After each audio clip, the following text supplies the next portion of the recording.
हरे कृष्ण। आज की भगवद गीता क्लास में आपका स्वागत है। आज हम पढ़ेंगे भगवद गीता अध्याय 4 श्लोक संख्या 25। दैवमेवापरे यज्ञं योगिनः पर्युपासते ब्रह्माज्ञावपरे यज्ञं यज्ञेनैवोपजुह्वति। अनुवाद: कुछ योगी विभिन्न प्रकार के यज्ञ द्वारा देवताओं की भली भांति पूजा करते हैं और कुछ परब्रह्म रूपी अग्नि में आहुति डालते हैं। तात्पर्य श्रील प्रभुपाद द्वारा। जैसा कि पहले कहा जा चुका है, जो व्यक्ति कृष्ण भावना भावित होकर अपना कर्म करने में लीन रहता है वो पूर्ण योगी है। किंतु ऐसे भी मनुष्य हैं जो देवताओं की पूजा करने के लिए यज्ञ करते हैं। इस तरह यज्ञ की अनेक कोटियां हैं। विभिन्न यज्ञकर्ताओं द्वारा संपन्न यज्ञ की यह कोटियां केवल बाह्य वर्गीकरण है। वस्तुतः यज्ञ का अर्थ है भगवान विष्णु को प्रसन्न करना, और विष्णु को यज्ञ भी कहते हैं। भगवान का एक नाम यज्ञ भी है, और उसमें जो है उनकी पत्नी जो है उसका नाम है स्वाहा। हम जैसे यज्ञ में जो डालते हैं स्वाहा स्वाहा, भगवान के मुख में उनकी पत्नी स्वाहा के द्वारा उनके मुख में आहुति डालते हैं। लेकिन विभिन्न प्रकार के यज्ञों को दो श्रेणियों में रखा जा सकता है: सांसारिक द्रव्यों के लिए यज्ञ तथा दिव्य ज्ञान के लिए किए गए यज्ञ। जो कृष्ण भावना भावित हैं उनकी सारी भौतिक संपदा परमेश्वर को प्रसन्न करने के लिए होती है, किंतु जो किसी क्षणिक भौतिक सुख की कामना करते हैं वह इंद्र, सूर्य आदि देवताओं को प्रसन्न करने के लिए अपनी भौतिक संपदा की आहुति देते हैं। किंतु अन्य लोग जो निर्विशेषवादी हैं वो निराकार ब्रह्म में अपना स्वरूप को स्वाहा कर देते हैं। देवतागण ऐसी शक्तिमान जीवात्माएं हैं जिन्हें ब्रह्मांड को ऊष्मा प्रदान करने, जल देने तथा प्रकाशित करने जैसे भौतिक कार्यों की देखरेख के लिए परमेश्वर ने नियुक्त किया है। तो भगवान ने इन सब देवताओं को अलग अलग डिपार्टमेंट, जैसे कैबिनेट मिनिस्ट्री में अलग अलग डिपार्टमेंट हैं, ये वाटर डिपार्टमेंट, ये इलेक्ट्रिसिटी डिपार्टमेंट, ये हाउसिंग बोर्ड डिपार्टमेंट, ये ट्रांसपोर्ट डिपार्टमेंट। तो इस तरह से ये जितने भी देवी देवता हैं उनको अलग अलग डिपार्टमेंट दिया गया है। जो लोग भौतिक लाभ चाहते हैं वो वैदिक अनुष्ठानों के अनुसार विधिवत देवताओं की पूजा करते हैं। ऐसे लोग बहिश्वरवादी कहलाते हैं। किंतु जो लोग परम सत्य निर्गुण स्वरूप की पूजा करते हैं और देवताओं के स्वरूपों को अनित्य मानते हैं, वे ब्रह्म की अग्नि में अपने आप की ही आहुति देते हैं। ऐसे निर्विशेषवादी परमेश्वर की दिव्य प्रकृति के लिए अपनी भौतिक संपत्ति का यजन करते हैं, किंतु निर्विशेषवादी परब्रह्म में लीन होने के लिए अपनी भौतिक उपाधियों का यजन करते हैं। निर्विशेषवादी के लिए यज्ञाग्नि ही परब्रह्म है, जिसमें आत्मस्वरूप का विलय ही आहुति है। किंतु अर्जुन जैसा कृष्ण भावना भावित व्यक्ति कृष्ण को प्रसन्न करने के लिए सर्वत्र अर्पित कर देता है। इस तरह उसकी सारी भौतिक संपत्ति के साथ साथ आत्मस्वरूप भी कृष्ण के लिए अर्पित हो जाता है। वो परम योगी है, किंतु उसका पृथक स्वभाव नष्ट नहीं होता। तो कई तरह के यज्ञ होते हैं। अभी इस कलयुग के अंदर ये जो अग्नि और स्वाहा स्वाहा वाला जो यज्ञ है वो पॉसिबल नहीं है। कलयुग के अंदर जो पॉसिबल है वो है नाम संकीर्तन। नाम संकीर्तन प्रायर यज्ञ से सुमेधसा। तो कलयुग के अंदर सिर्फ नाम संकीर्तन का यज्ञ ही पॉसिबल है। और वो यज्ञ कैसे किया जा सकता है? वो यज्ञ करने के लिए हम ध्यान पूर्वक नाम का जाप करें और सुने। अब ये प्रक्रिया बहुत इम्पॉर्टेंट है। भगवान ने हमको एक मुख दिया है और दो कान दिए हैं। क्यों? एक मुंह से आप बोलो और दोनों कान से ध्यान से सुनो और ध्यान लगा करके। और ऐसा नहीं कि मेरे को बीच में कुछ सोच रहा हूँ, भगवान की लीलाएं ध्यान में आ रही है, नहीं, वो सब कुछ नहीं।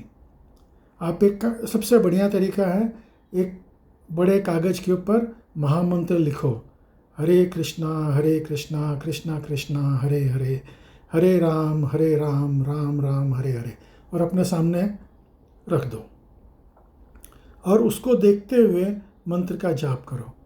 हरे, जब आप हरे बोलते हो हरे को देखो, हरे कृष्णा कृष्णा कृष्णा हरे हरे, हरे राम राम राम हरे हरे। तो इस तरह से आप अपनी आँखों को भी उसमें एंगेज कर रहे हो, आपके हाथों में जो माला है उसको एंगेज कर रहे हो, और मुंह से आप बोल रहे हो, कान से आप सुन रहे हो। तो आप अपनी मैक्सिमम इंद्रियों को जो है उसके अंदर एंगेज कर रहे हो यज्ञ के अंदर। तो वो जो है वो प्योर यज्ञ होगा। इसके अंदर एक पैसे का खर्चा नहीं है। जबकि ये जो देवी देवताओं का जो यज्ञ है वो ठीक है, उनको अलग अलग डिपार्टमेंट दिए गए हैं। उस डिपार्टमेंट का अगर हमको कोई भी चीज़ चाहिए तो हम वो देवी देवताओं की पूजा करके उसको तुरंत प्राप्त कर सकते हैं। लेकिन वो तो पहले ही भगवान इसके पहले वाले श्लोक में बता चुके हैं कि देवी देवता जो भी चीज़ हमको देते हैं वो परमानेंट नहीं होती, वो टेम्पररी होती है, तो वो छिन जाएगी वापस। हमको इस जन्म के लिए मिली और फिर उसके बाद में जैसे ये हमारा शरीर नष्ट होगा हमारे से वो चली गई वापस से। लेकिन भगवान का यज्ञ करके हम भगवान के धाम में चले जाएंगे। हमको जो भगवत प्राप्ति हुई वो परमानेंट हो जाती है। तो इसलिए इस कलयुग के अंदर हमको सिर्फ नाम संकीर्तन करना चाहिए, जैसा कि अर्जुन ने किया। भगवान से सारा समझ करके उसने जैसा भगवान बोलते थे वैसा किया। अभी भगवान की अर्जुन के लिए युद्ध करने की आज्ञा थी तो भगवान अर्जुन ने युद्ध किया। हमारे लिए भगवान की आज्ञा है कि तुम नाम का संकीर्तन का जाप करो। तो अलग अलग, जैसे हमारे घर में अगर समझो 4 नौकर हैं और चारों नौकर को हम अलग अलग इंस्ट्रक्शंस देते हैं। अभी भाई तुम जो है माली का काम करो, तुम जो है वो पानी भरने का काम करो, तुम बर्तन धोने का काम करो, तुम झाड़ू पोछा का काम करो। हम अलग अलग काम देते हैं ना, तो और वो लोग उसी हिसाब से काम करते हैं। तो उसी तरह से हमको जो है भगवान अलग अलग काम देते हैं कि हमको क्या काम करना है। हम भगवान के दास हैं और हमको जो है उसी तरह कार्य करना है। अगला श्लोक पढ़ेंगे। क्षोत्रादीनिन्द्रियाण्यन्ये संयमाग्निषु जुह्वति शब्दादीन् विषयान् अन्ये इंद्रियाग्निषु जुह्वति।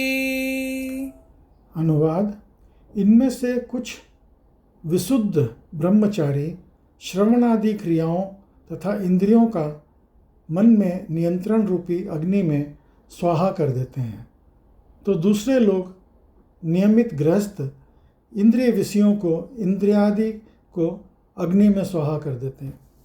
अब भगवान ने अलग अलग वर्ण और आश्रम बनाए हैं और अलग अलग वर्ण के अंदर अलग अलग सुविधा हैं। अब वो जो सुविधा है उसके हिसाब से उस वर्ण के अंदर हमको अलग अलग तरीके से यज्ञ करना है। अभी जैसे एक हाईवे के ऊपर एक मोटरसाइकिल भी चल रही है, एक ट्रक भी चल रहा है और एक गाड़ी भी चल रही है। तो मोटरसाइकिल जो ब्रह्मचारी है उसकी लाइफ जो है वो मोटरसाइकिल जैसी है, वो सर्र से दौड़ जाता है, लेकिन उसमें एक्सीडेंट होने का चांसेस बहुत है, क्योंकि जरा सा बैलेंस बिगड़ा, एक्सीडेंट हो गया। तो उसका ब्रह्मचार्य व्रत टूट सकता है। गृहस्थ आश्रम जो है वो एक ट्रक की तरह है। ट्रक जो है बड़े धैर्य से चल रहा है, वो धीरे धीरे चलता है, लेकिन फिर भी वो अपने गंतव्य तक पहुंचता है। तो ऐसा नहीं है कि ब्रह्मचारी है तो वो उसको एडवांटेज है और गृहस्थ को जो है वो तकलीफ़दायक है। नहीं, हर एक को भगवान ने अलग अलग सुविधा दी है और अलग अलग तरीके से यज्ञ करने का, अपना साधना करने का उनको तरीका बताया है। तो ब्रह्मचारी का काम क्या है? श्रवण करना, दिन भर अधिक से अधिक श्रवण करना, भगवान की कथा का श्रवण करना, उसको समझना और जाकर के उसका प्रचार करना। गृहस्थ का धर्म है कि अभी गृहस्थ और गृहमेदी दो तरीके के लोग होते हैं। गृहस्थ क्या है? जो सदगृहस्थ, और गृहमेदी क्या है? जो कि ग्रह के अंदर घुसा हुआ है। वो सब चीज़ जो है वो ग्रह का जो भी कार्य है वो अपनी इंद्र तृप्ति के लिए करता है, और गृहस्थ जो है वो सब कार्य जो है भगवान की प्रसन्नता के लिए करता है। ये फर्क है गृहस्थ और गृहमेदी में। तो हमको गृहस्थ बनना है, न कि गृहमेदी। और गृहस्थ बनते हुए हमको जो है भगवान की सेवा, पूजा और भगवान की भक्ति करनी है।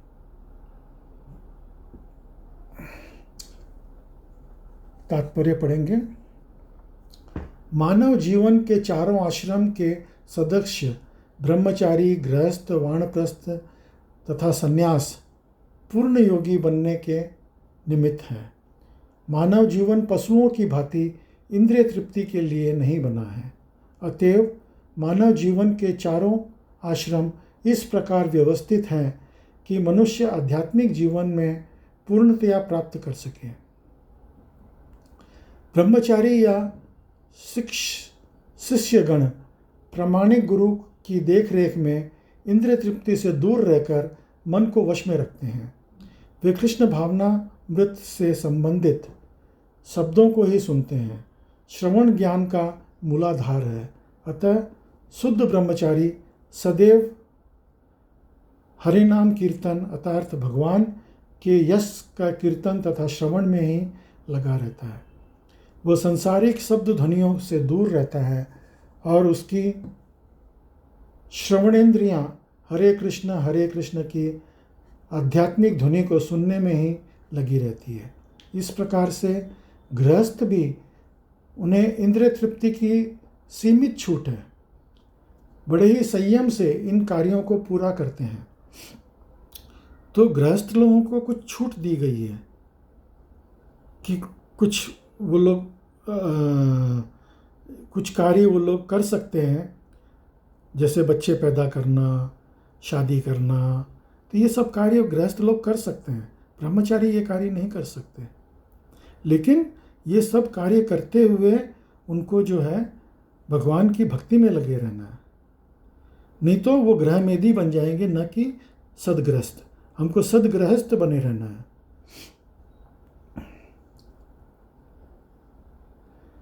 यौन जीवन याद कद्र सेवन तथा मांसाहार मानव समाज की सामान्य प्रवृत्तियां हैं, किंतु संयमित गृहस्थ कभी भी यौन जीवन तथा अन्य इंद्र तृप्तियों के कार्यों में अनियंत्रित रूप से प्रवृत्त नहीं होता। उसी उद्देश्य से प्रत्येक सभ्य समाज में धर्म विवाह का प्रचलन है। तो हमको गृहस्थ जीवन में शारीरिक संबंध दूसरे योनि से बनाने का अनुमति है, लेकिन ऐसा नहीं कि हम जो है अनैतिक संबंध बनाएं। हमको सिर्फ अपने पत्नी से, अपने पति से ही संबंध रखना चाहिए। ये संयमित अनासक्त यौन जीवन भी एक प्रकार का यज्ञ है, क्योंकि संयमित गृहस्थ उच्चतर दिव्य जीवन के लिए अपनी इंद्रिय तृप्तियों की प्रवृत्ति की आहुति कर देता है। तो अगर हम ये संयमित जीवन अगर हम जीते हैं तो हम उससे जो बच्चे पैदा करते हैं हम उनको भक्त बनाएं, तो हमारा ये जो भी कार्यक्रम है ये भक्ति हो सकता है। लेकिन अगर हम वैश्यावृत्ति में और अपना जो है जीवन व्यर्थ बना देंगे तो वो हम भगवान को कैसे ऑफ़र करेंगे, वो भक्ति कैसे हो सकती है। तो भक्ति, हर चीज़ को भक्ति में कन्वर्ट कैसे कर सकते, जो चीज़ हम भगवान को ऑफ़र नहीं कर सकते वो हमको नहीं करना है। हमको वही कार्यक्रम करना है जो हम भगवान के लिए, भगवान के निमित्त कर सकें। हर चीज़ करने के पहले 10 बार ध्यान से सोचें कि ये काम भगवान को पसंद आएगा या नहीं आएगा, ये काम करने से भगवान खुश होंगे या नहीं होंगे। जिस दिन हमारा ध्येय ये हो जाएगा उस दिन हमारा जीवन सफल हो जाएगा। अगला श्लोक पढ़ेंगे। सर्वाणीन्द्रिय कर्माणि प्राणकर्माणि चापरे आत्मसंयम योगाग्नौ जुह्वति ज्ञानदीपिते। अनुवाद: दूसरे जो मन तथा इंद्रियों को वश में करके आत्म साक्षात्कार करना चाहते हैं, संपूर्ण इंद्रियां तथा प्राणवायु के कार्यों में संयमित मन रूपी अग्नि में आहुति कर देते हैं। अभी आप एक सवाल का जवाब दीजिए कि कितनी तरह की वायु है। तो वायु जो है, हमने रामायण में पढ़ा कि चले मरुत 49, जब हनुमान जी लंका को जला रहे थे तो 49 तरीके की वायु चली और पूरी लंका को जलाने में उन्होंने सहायता करी। तो 49 तरीके की वायु है, ये नहीं कि एक ही तरह की वायु है। उसमें से 10 तरह की वायु जो है वो हमारे शरीर में होती है, और बिना उस वायु के हम अपने शरीर को हिला भी नहीं सकते। हिलाना तो छोड़ो, हम अपनी आँखों की पलकों को खोल बंद नहीं कर सकते, वो भी उस वायु की ताकत के कारण हम कर पाते हैं। तात्पर्य पढ़ेंगे। यहाँ पर पतंजलि द्वारा सूत्रबोध योग पद्धति का निर्देश है। पतंजलि कृत योग सूत्र में आत्मा को प्रत्यगम्य तथा परागम्य कहा गया है। जब तक जीवात्मा इंद्रिय भोग में अनासक्त रहता है तब तक वह परगम्य कहलाता है, और ज्यों ही वह इंद्रिय भोग से विरक्त हो जाता है तो प्रत्यगम्यता कहलाने लगता है। जीवात्मा के शरीर में 10 प्रकार की वायु कार्यशील रहती है और इसे श्वास प्रक्रिया प्राणायाम द्वारा जाना जाता है। पतंजलि की योग पद्धति बताती है कि किस प्रकार शरीर में वायु के कार्य को तकनीकी उपायों से नियंत्रित किया जाए, जिससे